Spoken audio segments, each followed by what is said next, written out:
You guys, lots going on in the world today.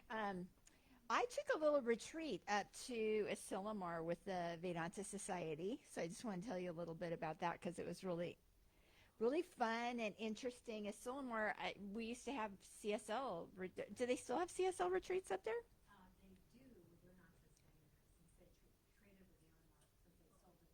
Oh, right. So I don't know. We This was only our second annual one, um, and it was it's so good to be around like-minded people, and it just it reminded me that here's people coming by plane, by train, by automobile from all over the country, all over the world. There was one guy that flew in from India to come to see a Swami from India in California.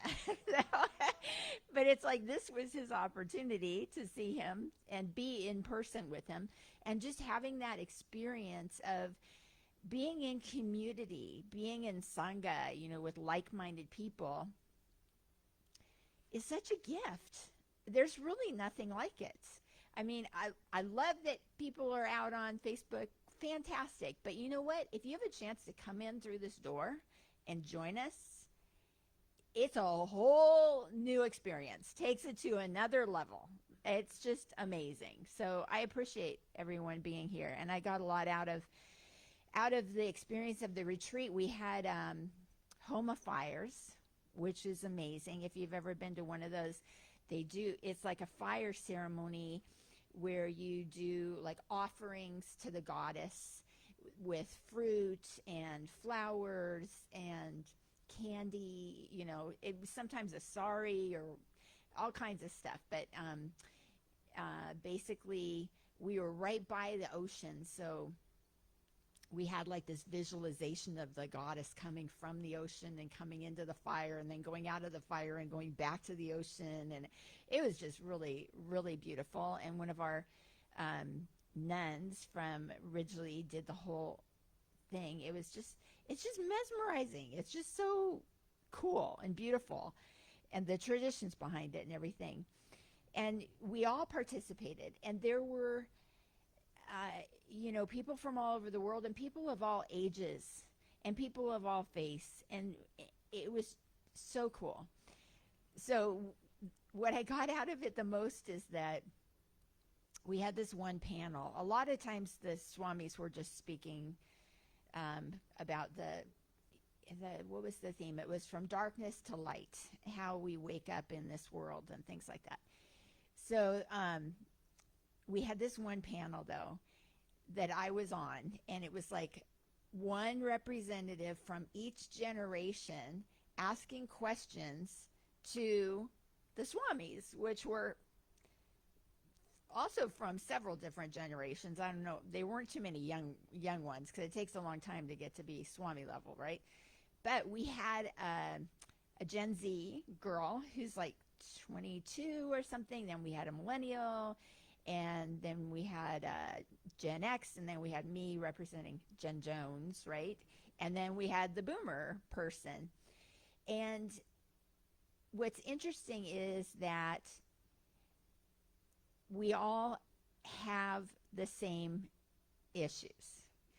They're expressed differently because through a different lens, through the lens of our age and the lens of our generation and the lens of the society during the time in which we grow up, it can change and adapt.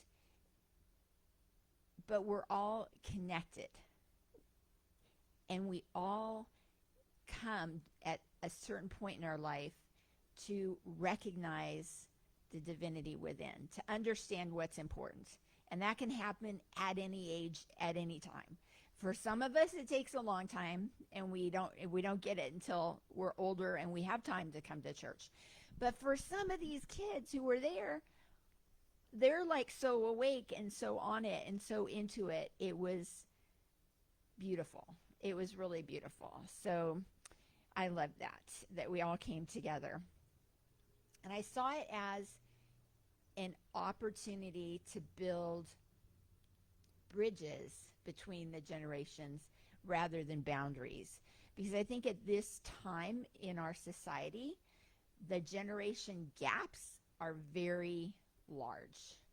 Because society and technology has moved so quickly, things are completely different for the younger generation than it was for the boomers, who didn't have remotes on the TV, had to get up and change the channel, right? TV was a big deal. And then these Gen Z has it right in the palm of their hand, can do whatever they want, whenever they want, in less than a second, right?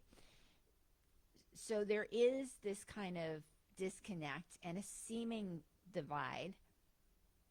But when we connect at the heart level, then we understand there's no distance at all. It's the same heart. And I like to say it's the same I. When I say, I'm going through this experience, and Pam says, I'm going through this experience, and a Gen Z person says, I am going through this experience. Think of that I. That I is that light within us that is the same light. So that's how we understand each other, and that's how we relate to each other. So, okay. So basically, we are unbounded. We are free. This is not something we need to strive for. This is something we already are. But how do we wake up to it? How do we open our eyes to it? Because a lot of times when we're in this body, we feel inadequate. We feel like we're not enough, or we feel like we're too much. People can't handle us. We're too much, right? We don't fit in. But we do fit in. We just don't see the whole puzzle that we're in there. We do fit in there, or we wouldn't be here. We fit. So how do we get that confidence? How do we get that knowingness that we belong? Well, the first thing is we don't compare ourselves to other people, because everybody's got their own stuff.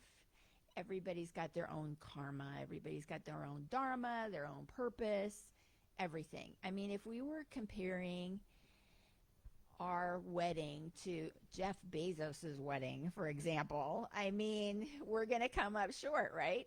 But no, not really, because what makes a good wedding?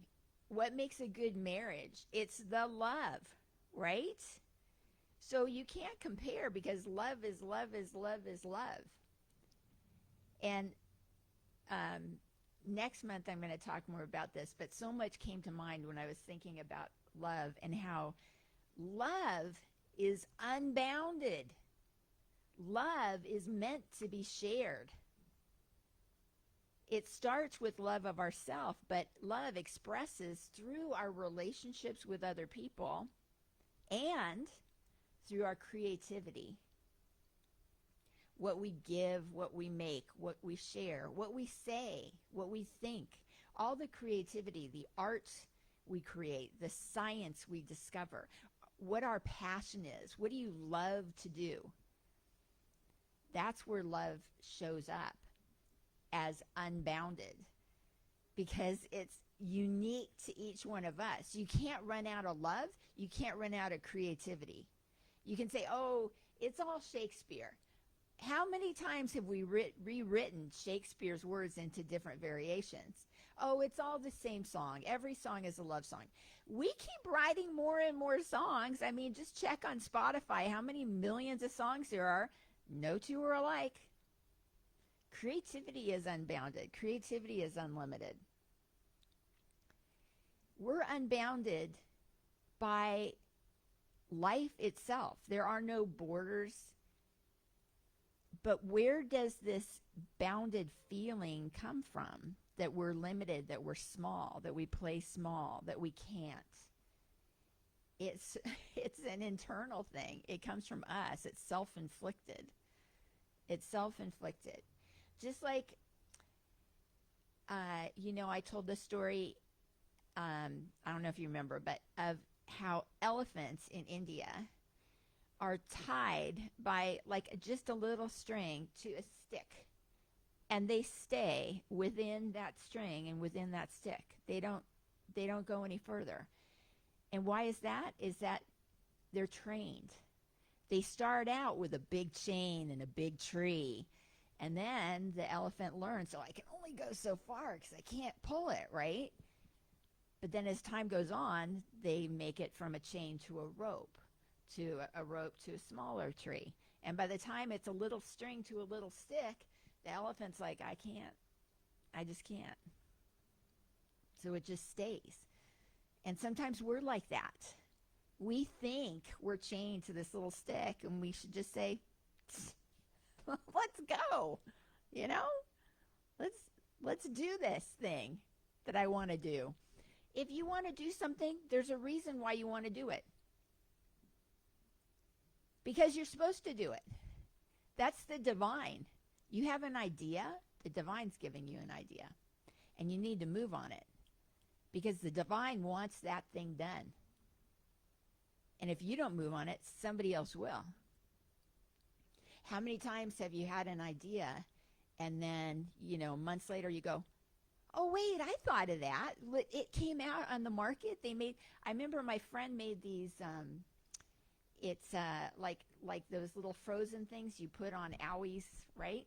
And she said, oh, I always put frozen peas on my kids' owies. So I thought, why not make like little plastic things and put them in a plastic container that you can put in the freezer. So it mimics peas, but you can use it over and over and over and over again. Great idea, right? A few months later, I see it in the stores, brand new thing. Somebody else thought of it and actually did it. Those kind of things happen all the time. So if you're blessed with an idea, you should go for it. Go for it. Don't be the elephant trying to pull the chains up. Our soul is unlimited. Have you guys seen Superman yet? Oh my gosh, this is a great movie. This is a great movie. And we all know the story of Superman, right? But here we are retelling it again for today's times. Because in today's times, it makes sense, and this is how it applies to the story.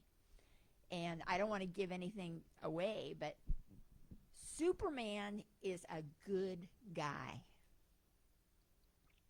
And you know what? That goodness, that kindness, compassion that he has, that propensity he has to not only save the world, but he even in this movie, and my husband Greg was sitting right next to me, and he loves squirrels. Superman, the world is crumbling, a building is falling down, and Superman runs and grabs a squirrel and saves the squirrel. So we're like, that is Superman. That is a good guy, right? And then there comes a time when Superman kind of doubts himself because he gets some information about his past. And he thinks, what am I doing here, right? He's having doubts. We all have doubts. But then he comes to realize that compassion, that kindness that he has, that caring, that wanting to do good, that wanting to better the earth, that is his superpower.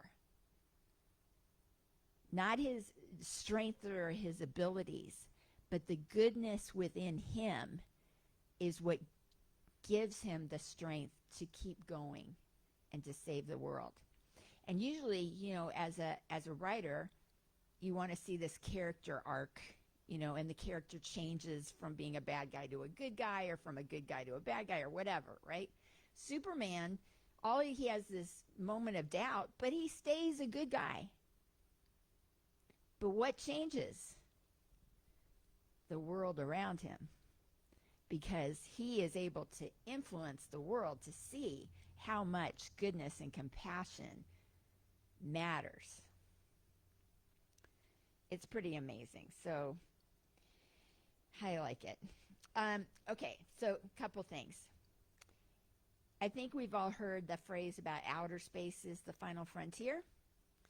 And the guy right now who's the most famous astronomer in the world, Neil deGrasse Tyson, he has said some pretty amazing things. This is my new book.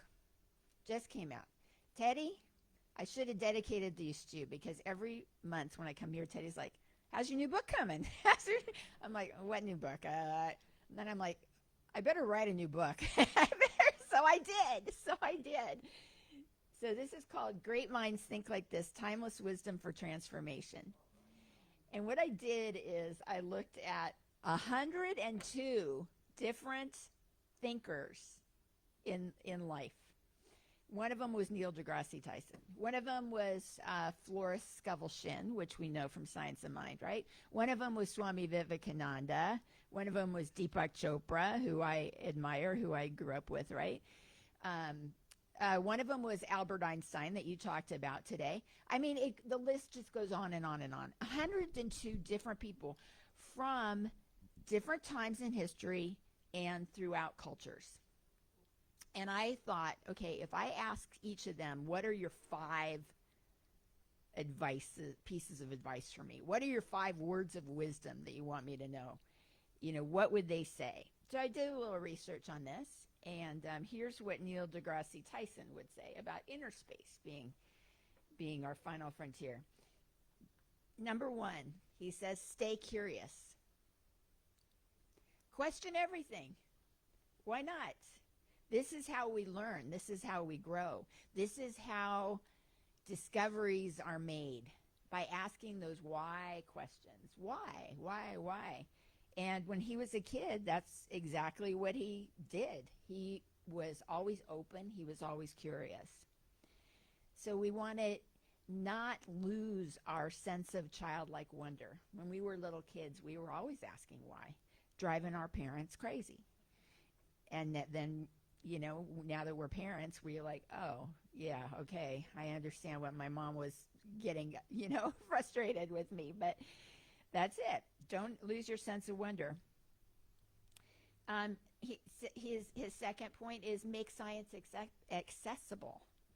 Science is an everyday thing, and knowledge should be shared, not hoarded. This is why scientists share their information and their experiments with the world, because if they happen to come up with a cure for some disease, that's not just going to help the people who buy this medicine or the people who live in the country that the scientist lives in. This is meant to help everyone around the world. So science should be accessible. And he says, embrace the unknown. Don't be afraid of what you don't know. Go after it. Pursue it. He says the universe is under no obligation to make sense to us. He welcomes that mystery. He sees it as an invitation, not a threat. Figure it out. Figure it out. Look into it. Be humble in the face of uncertainty. Nothing is certain in life except uncertainty. And that's by design, I think. Let passion be your guide. Do what you love to do, and then work becomes your joy. And, you know, this is exactly what Neil deGrasse Tyson did. He was always enamored by the stars and the skies. And look at what he's done for us now. And then he says, think cosmically, act locally. Cosmic perspective reminds us of our shared humanity. What affects one of it affects all of us, because we are all that one, right? We are all that one. And you can say, well, I'm not going to be here by then. I'll be long gone by the time they find a cure for that. How do you know? Your soul is eternal. You may come back and need that cure. So, you know, don't count yourself out yet. So I just think he's really one of the great minds that I wanted to feature in the book. And yeah. So, oh, I know what I was going to say. So the other day I was trying to think of when I was trying to write this talk, instead of the talk, I wrote a poem. I was like, but you got to go with it. You know what I mean? You got to go with the flow. I'm like, okay, I'm writing a talk. I'm writing a poem. No, I can't. What is this? And I'm just like, no, just let it flow. Let it flow. And I thought, okay, I'm meant to read this poem in church. So this is the poem, and this is where we end today. It's called Us. And how do you spell us? U-S. Yes, you are limitless, and yes, you are free. And I can see beyond the divide, deep inside, that we are all free. Not just me, but we. Because there's no U-S, us, without you and me. This is what is meant to be. So why all the boundaries? Why all the shackles and tensions that blind us? We've crossed the oceans, we've flown the skies, but have we looked in each other's eyes? Have we felt the pain or heard the soft cries of our brothers, our neighbors, our babies, our loves, of our own Mother Earth or from heaven above? There is pain here, no doubt, and we must figure it out. Stand up and shout. Use all our clout to stop it. Now, there are no borders and no lines that constrain. No fences or walls make up the terrain. It's all an illusion to keep us in place, to set up a race, to keep us from facing the truth we're embracing, that there's just one, and every one is that one. We don't need to obey words that keep us at bay. We need to follow our hearts all the way. Do what is right, what is good, what is fair. Let our love guide us. If only we dare break from the sides and fight like we care for our country, our world, and for all people, where and wherever each one may be. This is not a request. It's a call to action.